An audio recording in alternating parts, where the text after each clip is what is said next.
Selamat datang di Beetle Channel. Semoga kita bahagia. Jangan lupa subscribe, like, komen dan share agar channel ini semakin berkembang. Terima kasih. Novel Kemenangan Dalam Hidup. Bab 2266-2270. Osmond melihat sekeliling dan melihat bahwa tidak ada yang berubah. Dia sedikit bingung ketika listrik padam tadi karena dia takut Jasper sengaja menyebabkan pemadaman listrik. Mungkin Jasper ingin sengaja membuat kebingungan saat ini dan kemudian menghancurkan sama sekali hasil tes yang telah didapat. Sekarang, tampaknya Osmond terlalu banyak berpikir. Saat ini, misi Osmond telah selesai. Jadi dia tidak perlu lagi tinggal di sini. Anda gagal dalam ujian dan perusahaan Anda harus melakukan beberapa perbaikan internal. Anda tidak akan diizinkan untuk membuka sampai Anda lulus ujian berikutnya. Setelah Osmond selesai berbicara, Jasper berkata dengan wajah cemberut.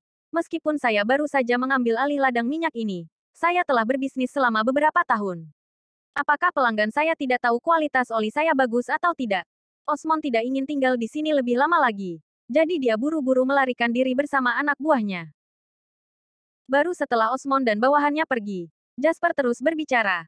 Saya meminta Anda untuk mematikan sakelar dan mencuri reagen uji tadi. Apakah Anda sudah melakukannya? Julian segera mengeluarkan tabung reaksi dengan beberapa reagen hijau terang. Tentu saja, Jasper. Baru saja Osmond benar. Pemadaman listrik memang disebabkan oleh Jasper sendiri. Namun, tujuannya adalah untuk mendapatkan reagen uji, bukan untuk menghancurkan hasil uji. Ini karena meski dia menghancurkan hasil tesnya, Osmond bisa melakukannya lagi di tempat. Osmond salah menebak, dan sekarang rencana Jasper setengah berhasil. Jasper tidak pernah melupakan informasi yang dia minta dikumpulkan dari McNeil untuknya. Menteri Organisasi Perminyakan Internasional mengatakan bahwa mereka akan mengetahui komposisi reagen pendeteksi ini selama mereka mengirimkannya ke laboratorium standar. Jadi, inilah yang akan dilakukan Jasper sekarang. Apakah ada laboratorium di sini yang memenuhi standar internasional? Jasper melirik ke arah Brook, dan mata Brook langsung menjadi gelap. Bukan di Basra karena tidak ada yang membutuhkannya, tapi seharusnya ada di ibu kota, Bardot. Ketika Jasper mendengar ini, dia segera mulai memberi perintah. Kamu lebih akrab dengan penduduk setempat. Jadi kali ini saya akan mempercayakan tugas itu kepada kamu. Pastikan untuk pergi ke Bardot. Temukan laboratorium yang memenuhi standar internasional. Dan minta mereka menguji komposisinya. Ingat, Anda boleh membelanjakan uang berapapun. Tetapi harus cukup berwibawa. Brock mengangguk segera setelah mendengar ini. Ekspresinya sangat serius. Jangan khawatir, Tuan Lin. Terima kasih telah mempercayai saya begitu banyak. Kali ini, saya akan melakukan yang terbaik dan pasti akan menyelesaikan misi ini. Brock segera pergi dengan tabung reaksi. Julian memandang Jasper dan bertanya, apakah saya membutuhkan seseorang untuk melindunginya? Bagaimana jika pihak lain mengetahuinya? Tidak, Brock bisa melindungi dirinya sendiri. Jika kita membawa terlalu banyak orang kepadanya, kita mungkin akan ketahuan. Jasper sudah mempertimbangkan ini, jadi dia tidak khawatir sama sekali. Sekarang, semuanya berjalan seperti yang dia harapkan. Dia hanya perlu menunggu Brock berhasil kembali dengan laporan resmi ini. Saul dan Tuan Murik juga akan sadar ketika melihatnya. Dan Jasper juga dapat memanfaatkan kesempatan untuk mengungkap rencana pihak lain. Kita hanya perlu bersabar dan menunggu. Jasper memberi perintah. Tapi segera Julian kembali. Jasper, beberapa karyawan mengkhawatirkan gaji mereka. Lagi pula, seluruh ladang minyak telah ditutup sehingga wajar bagi mereka untuk ragu. Jasper mengangguk untuk mengungkapkan pemahamannya setelah mendengar ini. Dan kemudian dia mengadakan rapat staf lagi. Pada konferensi ini, Jasper dengan jelas memberitahu semua orang bahwa tujuan utamanya adalah bekerja sama dengan keluarga Kurt. Memenangkan ladang minyak kecil ini hanyalah langkah pertama dalam rencananya. Jasper mengungkapkan identitasnya dan para karyawan yang hadir akhirnya menyadari kebenarannya. Ternyata dia tidak bergantung pada ladang minyak ini untuk mencari nafkah. Jadi semua orang berhenti khawatir. Pada saat yang sama, mereka sangat senang bisa mengambil liburan berbayar selama periode ini. Osmond, sebaliknya, telah kembali ke kota dengan buah kemenangan. Ia menghindari Pak Murik dan langsung menghubungi Miss Bella. Nona Bella, aku ingin memberitahumu kabar baik. Saat ini, saya telah mengeluarkan laporan gagal ke ladang minyak atas nama Jasper. Saya sudah memperingatkan mereka bahwa mereka harus menangguhkan pekerjaan dan produksi. Jika Anda ingin mengambil alih, Anda dapat pergi kapan saja. Mendengar hal itu, Bella sangat gembira. Awalnya, Bella mengikuti Jasper ke Kori hanya untuk mengalahkan Jasper sekali. Tanpa diduga, sekarang dia tidak hanya memiliki peluang pasti untuk menang tetapi bahkan bisa mendapatkan 2 ladang minyak juga. Selain itu, belum ada yang menemukan identitas sebenarnya dari ahli kimia Osmond sampai sekarang. Ini juga berarti Bella dapat terus menggunakan teknik ini untuk mendapatkan lebih banyak ladang minyak. Kita harus tahu bahwa strategi nasional Amerika Serikat baru-baru ini ditujukan pada sumber daya minyak Kori. Sebagai seorang Rothschild, Bella sudah mengetahui hal ini sejak lama. Alasan mengapa senior keluarga Rothschild setuju untuk membiarkan Bella datang ke Kori di awal setelah dia melamar adalah agar dia belajar lebih banyak. Melihatnya sekarang, Bella tidak hanya berpengetahuan luas, tetapi dia juga telah menjadi pasukan terdepan mereka. Besar. Paman Paulsen selalu berpikir bahwa saya tidak memiliki kemampuan apapun karena saya berasal dari keluarga kaya. Tetapi kali ini, saya akan membuktikannya kepadanya. Saat dia memikirkan hal ini, Bella memutuskan untuk tidak mengambil alih ladang minyak Jasper dan Saul sebelum waktunya. Jika dia melakukan ini, dia akan segera mengingatkan mereka. Jelas, Bella tidak tertarik dengan keuntungan kecil. Dia bermaksud melanjutkan rencana pengujian ini dan mendapatkan sebanyak mungkin ladang minyak. Bella lalu buru-buru memesan. Osmond, kamu telah melakukan pekerjaan dengan baik kali ini, dan aku pasti akan membalasmu dengan baik di masa depan. Namun, Anda tidak bisa santai sekarang. Anda harus melakukan upaya yang gigih. Mengerti? Osmond secara alami bersemangat ketika mendengar ini. Tidak masalah. Aku mengerti. Jangan khawatir. Nona Bella, saya akan membawa lebih banyak kabar baik di masa depan. Osmond mengerti apa yang ingin dikatakan Bella, yaitu, dia perlu melakukan lebih banyak tes sesegera mungkin.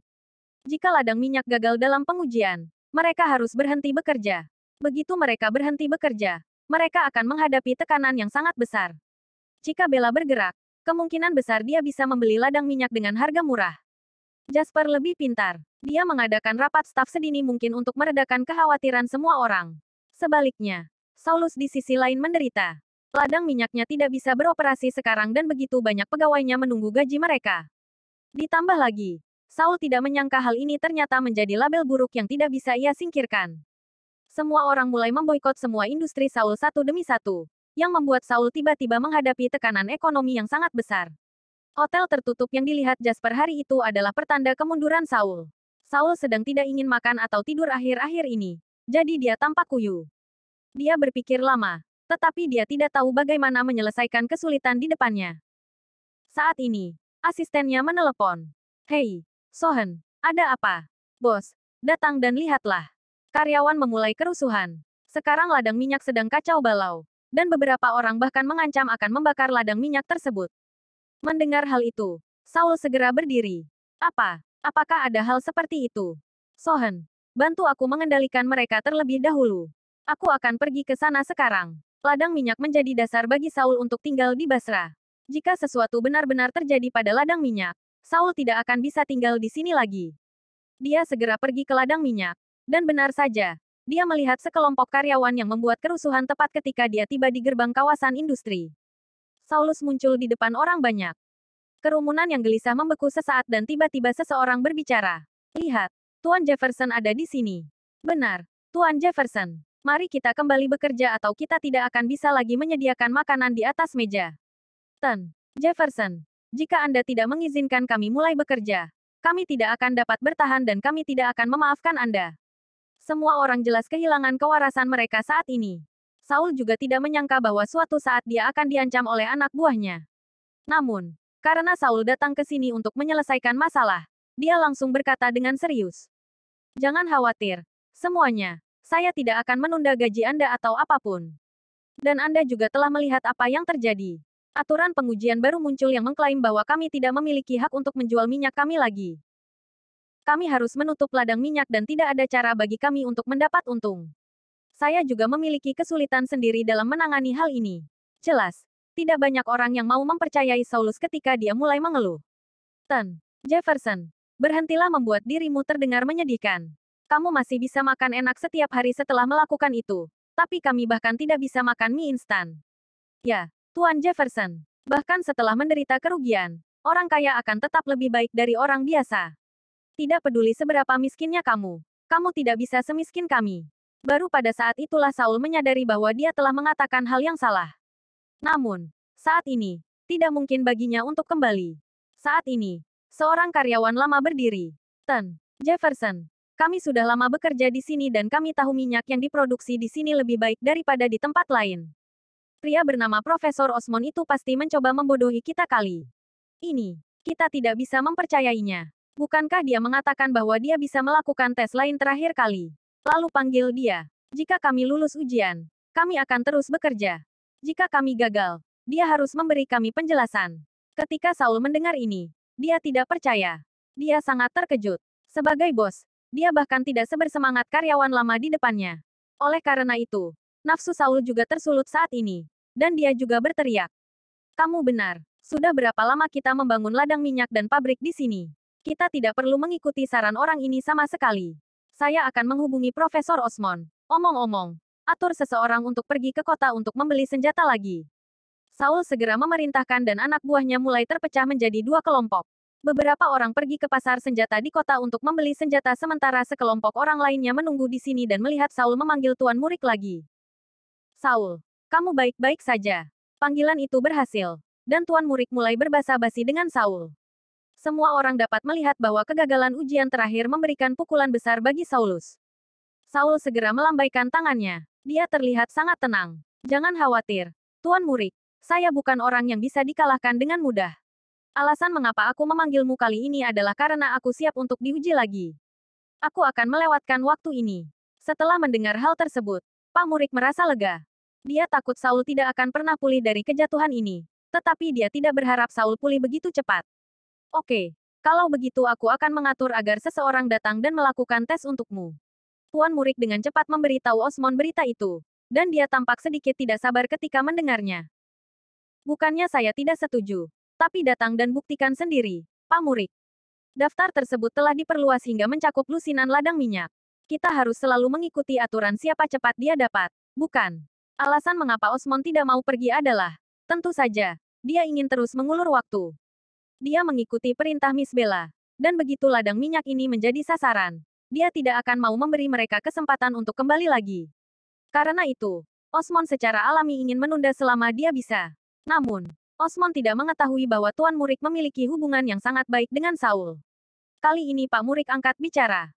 Profesor Osmond, tolong lakukan demi saya. Bantu temanku. Dia kehilangan banyak dari kegagalan terakhir kali. Osmond tahu dia akan terungkap jika dia terus berbicara ketika dia melihat betapa gigihnya Tuan Murik. Oleh karena itu, Osmond segera mengangguk.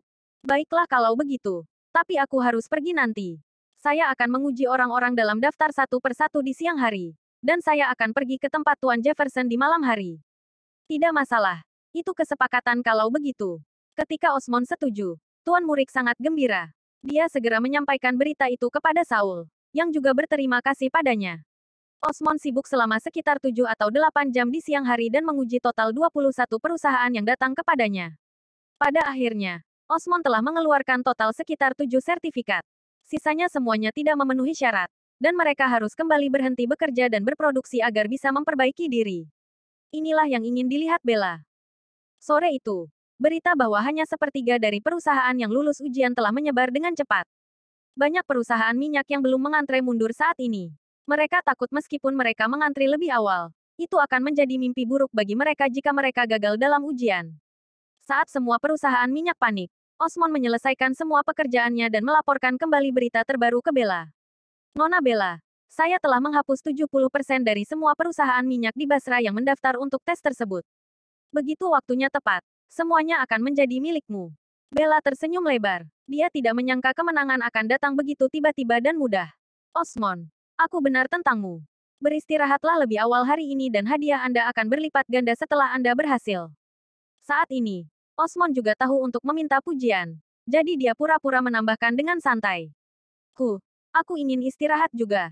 Tapi aku tidak bisa. Bagaimana apanya? Murik memberitahu saya bahwa Saul siap untuk ujian kedua dan bersikeras agar saya pergi ke sana malam ini. Saya tidak bisa berdebat dengannya. Jadi saya tidak punya pilihan selain setuju. Kedengarannya normal. Tapi Bella sangat sadar bahwa ada yang tidak beres. Karena kamu sudah setuju. Akan mencurigakan jika kamu berubah pikiran lagi. Tapi sepertinya agak tidak normal bagi Saul untuk memintamu pergi lagi secepat ini. Baiklah. Kamu harus pergi dan jika kamu merasakan sesuatu yang mencurigakan, segera beritahu aku. Setelah mendengar hal tersebut, Osmond pun merasa harus lebih berhati-hati. Saya mengerti. Nona Bella, jangan khawatir. Saya akan bertindak hati-hati. Setelah menutup telepon, Osmond segera berangkat dan membawa beberapa asistennya bersamanya. Segera, dia kembali ke Taman Industri Minyak Saul dengan mudah karena dia sudah tahu jalannya. Sebelum masuk, Osmond melirik salah satu asistennya di dekatnya. Aku ingin memberimu tugas. Tetap di sini dan bersembunyi. Jika saya tidak menelepon Anda untuk melaporkan keselamatan saya 20 menit setelah saya masuk, Anda harus segera menghubungi Miss Bella untuk menyelamatkan saya. Ya Pak. Setelah Bella diingatkan barusan, Osmond pun menyadari bahwa ia harus memperhatikan emosi Saul. Orang-orang akan melakukan apa saja jika mereka didorong ke dalam keputusasaan. Jika mereka membuat Saul gagal 2 kali dalam waktu singkat, mereka tidak tahu apa yang akan dia lakukan jika dia menjadi cemas. Tidak lama kemudian, Osmond berkendara ke Taman Industri Minyak dan melihat Saul, yang sudah lama menunggu di sana. Saul berseri-seri dan segera bangun untuk menyambut Osmond secara proaktif. Selamat datang, Profesor Osmond. Kedatanganmu sangat mencerahkan tempat ini. Setelah Saul selesai berbicara, Osmond melambaikan tangannya dengan santai. Jefferson, tidak perlu begitu rendah hati. Mari kita langsung ke intinya. Bukankah kamu bilang kamu siap untuk ujian kedua? Meskipun Saul gagal menyanjung Osmond, dia tidak merasa terganggu sedikit pun. Tentu saja. Tolong ikuti aku. Kami memiliki laboratorium yang disiapkan khusus di lantai atas. Kemudian, Saul memimpin, dan Osmond mengikuti dengan cepat ke laboratorium di lantai atas. Setelah Anda, Profesor Osmond, ini adalah laboratorium yang disiapkan khusus. Osmond melihat dan menemukan bahwa laboratorium di sini benar-benar memenuhi standar. Jika dia tidak menggunakan beberapa trik, dia tidak akan bisa mengintimidasi Saul di wilayahnya. Kemanapun Osmond pergi, prosedurnya akan selalu sama karena bahan utamanya adalah reagen uji di tangannya. Selama reagen uji tetap sama, siapapun harus mematuhi Osmond dengan patuh jika dia ingin gagal. Osmond membuka kopernya lagi, mengeluarkan reagen uji, dan menjatuhkan beberapa tetes ke dalam cawan petri. Kali ini Osmond sengaja menggunakan lebih sedikit reagen, jadi ada beberapa perubahan pada cawan petri, tapi tidak banyak. Akhirnya, kata Osmond, Jefferson, sepertinya Anda telah mengikuti saran saya dengan serius setelah Anda kembali, soalnya, dari sampel uji, kemurnian oli Anda kali ini jauh lebih tinggi dari sebelumnya. Meski belum mencapai standar, tapi sangat dekat, jadi kamu harus terus berusaha keras. Setelah Osmond selesai berbicara, dia mengulurkan tangan dan menepuk bahu Saul untuk mengungkapkan kenyamanannya. Nada suara Saul tiba-tiba berubah saat ini. Profesor Osmond, maksudmu aku masih belum bisa lulus ujian kedua, kan? Benar. Bukankah hasil tesnya ada di depanmu? Aku tidak akan berbohong. Osmond mengemasi barang-barangnya dengan santai sambil berbicara. Dia berpura-pura tenang. Hanya dengan cara ini dia memiliki kesempatan untuk pergi. Sayang sekali Osmond tidak tahu bahwa Saul telah mengambil keputusan. Hanya ada satu hasil pemeriksaan hari ini. Inspeksi ladang minyak Saul harus lulus. Kalau tidak, Osmond tidak akan bisa pergi dengan selamat. Bersambung. Terima kasih telah menyaksikan dan terima kasih telah mendukung channel ini.